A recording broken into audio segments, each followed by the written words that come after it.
1. You will learn how to search and assign already created content on EDpuzzle. 2. You will learn how to create your own guided listening questions on a selected video of your choice. 3. You'll learn how to create your own EDpuzzle lesson using a narrated PowerPoint. 4. Finally, you'll learn how to utilize EDpuzzle for creating podcasts or audio files with embedded listening questions. Are you ready? Let's get started. To begin, I'm going to share my computer with you so that you can follow along step by step. Let's go. Hi everyone, welcome to my computer screen. The first thing that we're going to do for this tutorial is go to edpuzzle.com. You'll reach the landing page for EDpuzzle, and just scrolling through here you can see that a lot of what I talked about in the intro to this session is summarized here on this landing page. So for the first time, if you've never been to EDpuzzle before, the first thing that you want to do is click on sign up. You're obviously going to have two options, sign up as a teacher and sign up as a student. Once you have everything created, then you'll have your students go to sign up as a student. But for now, you're going to click on sign up as a teacher. I always click sign up with Google because our school is a Google reference district. So we have Google email, or we have Gmail, and we use Google Classroom. If you don't have any of those options, then you can just join using EDpuzzle. So once you're all set up, you will be able to start using the content. So let's see what it looks like on my end. I'm going to start by logging in as a teacher, and I'm going to log in with Google. And you'll see here that I can click on my username, .cop. And now I'm logged into EDpuzzle. What's great about EDpuzzle is that you do not need to reinvent the wheel. There is a ton of very valuable content already created within EDpuzzle. So over here on the left-hand side, you can see that there are some popular channels for which you can look for already created content.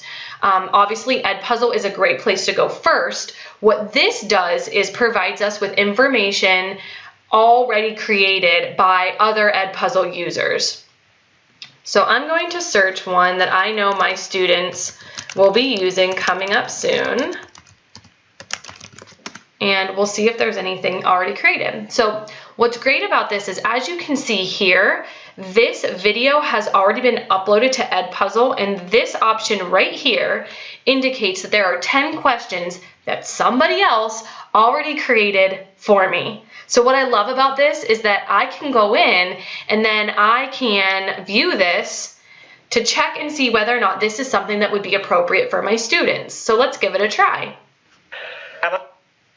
So you can see here that one of the really cool aspects of EDpuzzle started right from the get-go. What you see here is a teacher note that pops up on EDpuzzle and stops the student as they're watching it so that they can read a note that the teacher left for the student. So this one says, watch for both argumentative and persuasive techniques. I can press continue as though I'm a student, and we can continue watching this.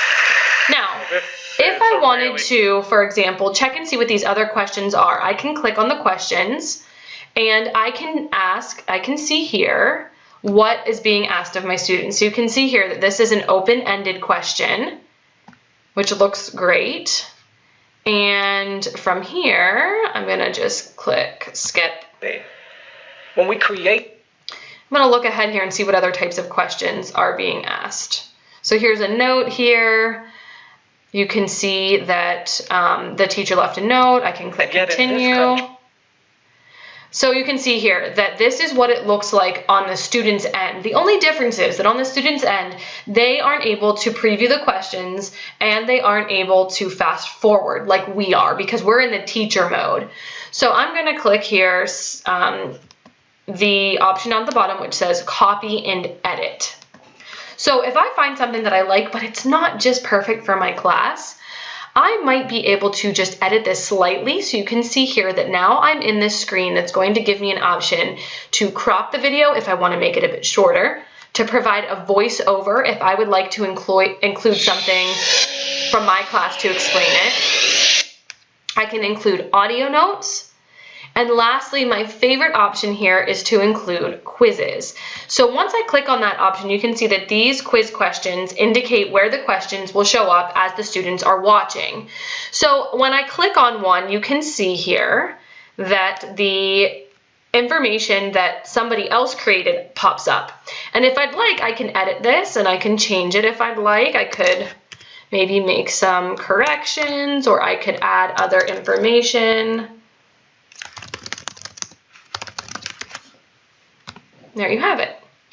You also will have the option to add your own. This is the next part of our tutorial. So one of the things that I like to do is add some multiple choice questions. So I can click anywhere here, and I'm going to click the bottom question mark, and here's where I can add my very own information.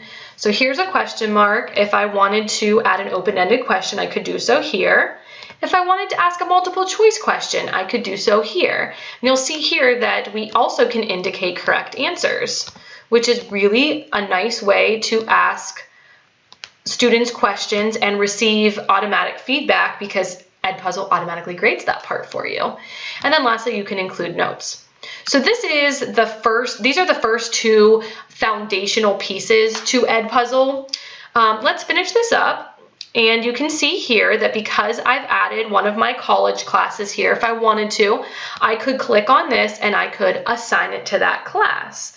And once you are ready to do that, if you don't have a class ready to go, you can simply click on add a new class and you can get your class set up that way. You can have students join your class from a link that you can provide them, or you can ask them to join on Google Classroom. Now what we're going to do is look at some other options. You can see here that we have access to YouTube videos. You have access to Khan Academy, National Geographic, and so forth and so on. One that I really like are the TED Talk options, which you just saw there that we used a TED Talk option from Brian Stevenson. So I'm going to click on one of these. And we're just going to pick one. And you're going to see here that I can edit, watch, or make a copy. So let's start by clicking edit and see what happens. So you'll notice here that this option does not have any questions already put in here at the bottom, but that's okay. This is where you can come in to create the questions like we did on the last round. But what happens if you don't want to show them a video from the internet? Well, I'm going to teach you how you can create a video that is essentially a PowerPoint lesson. So let's check that out next. Now that we have PowerPoint open, you can see here that I have a pretty traditional PowerPoint slideshow.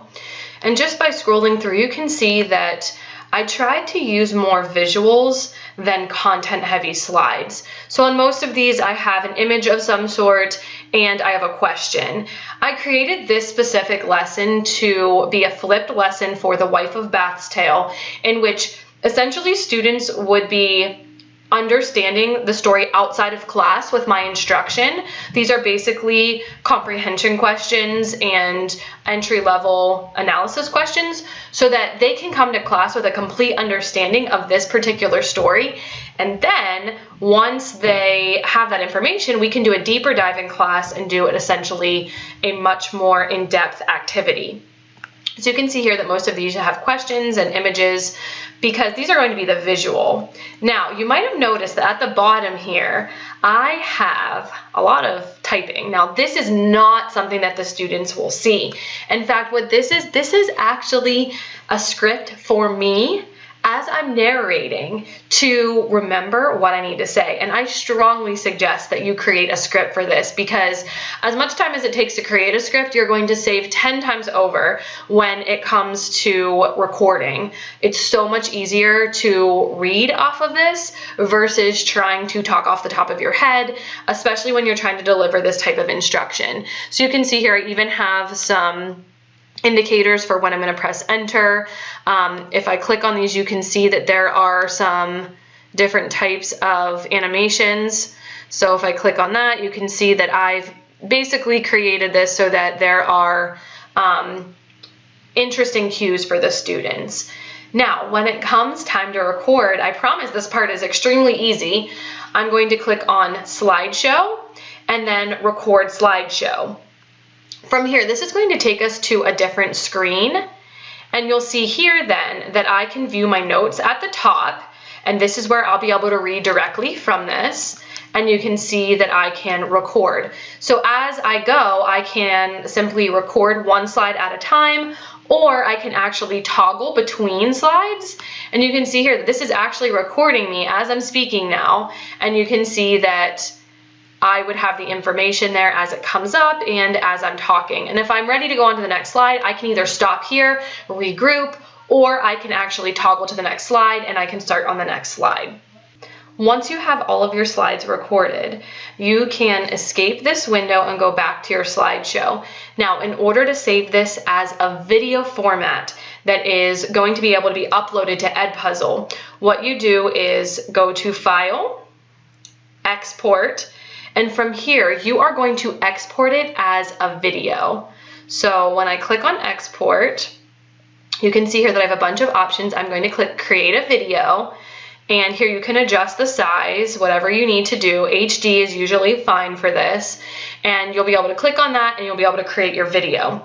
Once you have your video saved to your desktop or saved somewhere in your files, then you can go back to EDpuzzle and you can upload this right to EDpuzzle. So we're gonna go out of this one that we just finished looking at.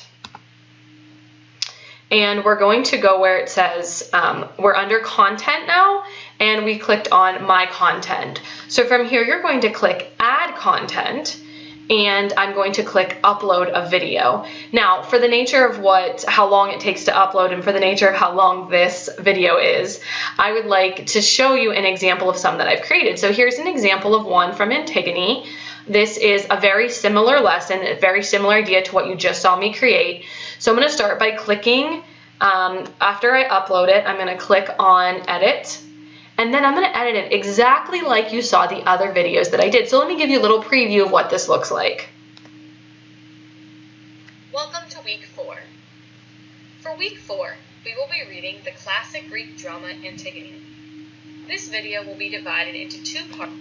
And you can see here that I have some questions for the students, and I have the entire thing spaced out so that there are several questions throughout the entire lesson.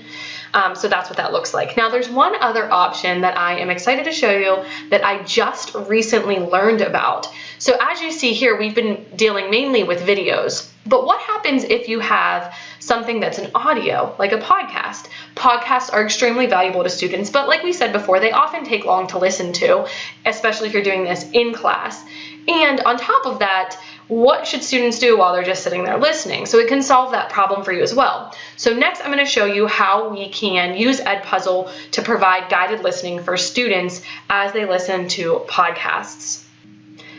I actually discovered this option when I was searching in EDpuzzle's Help Center. So basically I just searched, can I upload audio files to EDpuzzle? And the short answer is no, you can't.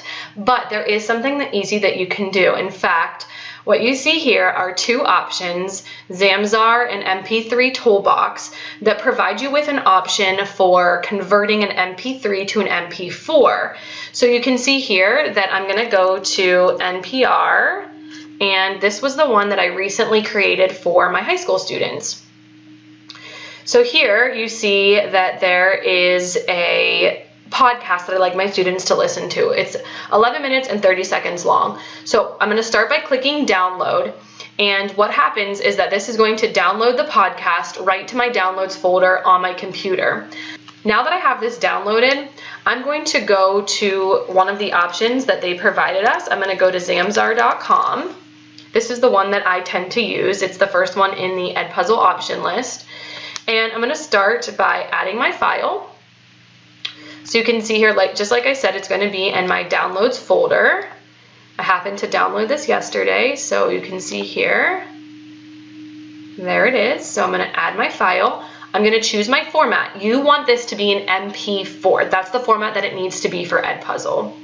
And then finally, I'm going to click Convert Now. So what this does is this is going to convert my podcast, which was an audio file, into a video format. Now, it's kind of weird because the video is going to be completely blank. It'll be a black video, but there will be audio for us, and that's what we need. So you see here that it's converting this for us, and I already did this yesterday, so I'm going to show you what this looks like on EDpuzzle. We are going to go back to my content, just like we did before, and we are going to upload that new video. So I'm going to choose my file, and we are going to go to Downloads and click on Yesterday when I did this, and you can see here this is my video. So I'm going to upload the file. Okay, it looks like our video is uploaded. So when I click on this to edit it, you're going to see that this is really unique in that, like I said before, it's a completely black video. But when I go to add some quizzes, we can listen to it, and you'll notice that there is a great audio. It's Weekends on All Things Considered from NPR News. I'm Jackie Lively. So I can stop it here, and I can add my notes, my open-ended question, or my multiple choice questions. When I'm finished, I save it, and I can upload it to my students' Google Classroom, or I can share a link with them via any classroom management learning system, and there you have it.